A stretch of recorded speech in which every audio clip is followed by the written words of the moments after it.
Hi everyone and welcome to today's General Hospital Recap. As always, don't forget to subscribe so you don't miss any of our videos or recaps. So today was an unscheduled late day with errands I had to run, and then I had to get the plates for my car, and then I figured I'd have them look at the radio since the radio display board is acting up, and they were like, okay, we can fix it, and then it took like over an hour, so you know, that's fun, but it's fixed now. Fingers crossed, but let's get right to it. So last week we voted for Hero of the Week, and the winner was Curtis for helping with TJ, and I'm gonna make Kevin the honorable mention for hopping right on the Cassadine Island, you know, fun venture trip, and because, you know, you go into a Cassadine thing, you don't know what's going to happen, and the fact that he voluntarily, I'll make him. Alright, so think about what you may want to vote for this week. It's hard to see where this week is going to go. Maybe plot twist, because let's say we got a really good plot twist today, but let's get right to it. So at the hospital, someone's in Julian's room. Could it be the murderer? No, it's Lucas. And unless Lucas tried to murder himself, I think we're good. And I'm like, drag him, Lucas. Drag him. Julian says that he would have never gone through with killing Alexis. It was just a prank. He's like the Sam Pepper of murder. And Julian tells him not to believe what he's hearing from other people and to only believe him. And Julian begs him not to cut him out.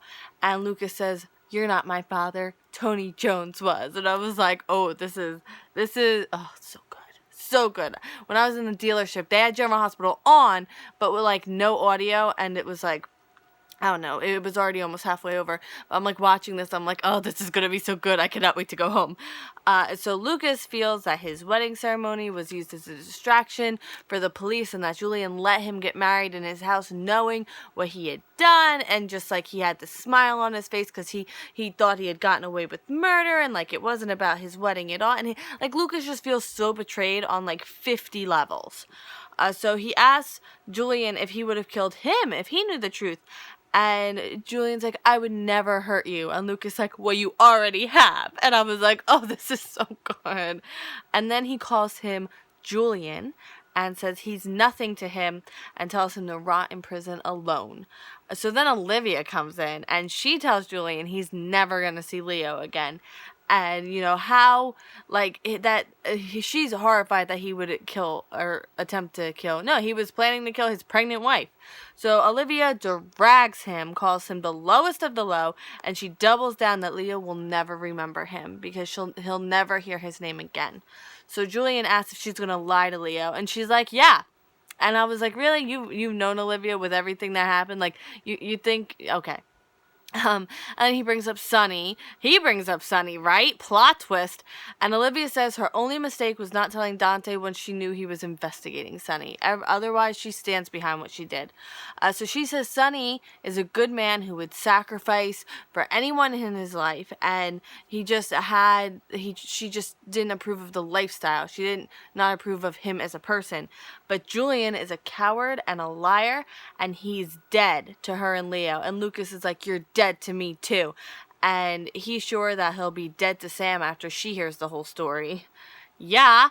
And Alexis says no one cares about him, and not Alexis, Olivia, I don't know why I wrote Alexis. Anyway, Olivia says that nobody cares about him, and all that's running through my head is that part of the Green Day song Homecoming / Letter Bomb. The "nobody likes you, everyone left you, they're all out without you, having fun." And I'm like, that is just Julian right now, because it's so true. Nobody likes you, Julian. At Julexis's house, I guess now just Alexis's house, since Julian's house is gonna be the big house. I'm not funny. So Alexis comes home. She has a pregnancy test, and Christina and Molly want to treat her to a girls' night. So she manages to hide the test before they come downstairs. So Alexis is giving herself a hard time, obviously. And she tells the girls to run away from anyone who acts like Julian did. And then Alexis asks Christina how it's going with Aaron, and has she talked with Parker, and no, she hasn't, but guess who's on the summer conference speaking majigger. And then Alexis kind of yells at Christina not to get involved with Parker, and it's like, it's a little harsh and out of left field, and she's more like, I don't know, maybe talking to herself in the past and talking to Christina, but it does upset Christina quite a bit. So Alexis asks how things are with TJ to Molly, and Christina comes in and found the pregnancy test. So Christina kind of blabs that Molly's moving in with TJ in an apartment because Christina's like, is this why you're moving in? Because you're pregnant, Molly? And I was like, oh, poor Molly. Poor Molly. Process elimination, it's Alexis's, and they ask if she could be pregnant. She says yes. She says it's a possibility. She doesn't know, and they want her to take the test, like, right now. And, like, honestly, so do I, because I want to know. At the Metrocorp bar, Finn is Googling how to synthesize what? And Sonny comes over, he's leaving a message for Carly, and Finn reintroduces himself to him and offers to buy Sonny a drink, and Sonny's like, hey, what do you want? So he says he don't want anything. He asks for a transplant update. Sonny gives him an update, and then he asks what he wants again. So Sonny says as a show of gratitude, he'd make a donation to, like, Finn's choice of, like, a charity or cause. Cough, cough. Oh, Critters Rescue. Cough, cough. Down in the description, there's a link to YouCaring. Check it out. Hey. So Finn asks about his connections, perhaps pharmaceuticals that aren't easily attainable. So Sonny explains that it's a federal crime to traffic in drugs, and drug traffickers also tend to be users, and they tend to be sloppy and get caught. So Finn explains that he's sick. It's not recreational, and without it, he will die. And he asks if Sonny can do anything to help. So then Finn talks about the background of the disease, which I think is something we were all kind of wondering about. So he and his wife got the disease in Somalia at a refugee camp, and he talks about the connection to Raymond Berlin, and how when that whole thing happened and the money disappeared, his wife wound up not making it, and that kind of affects Sonny quite a bit. And he says now he knows more about the disease, that he can manage it. He can't cure it, but he hopes to, but he can manage it. So Sonny asks why the drug isn't available in the U.S. So Finn says the risk of abuse is significant, and the uses are narrow, which is why it hasn't been approved in the U.S. yet. And Sonny says he doesn't traffic drugs. Finn says he has nowhere else to turn.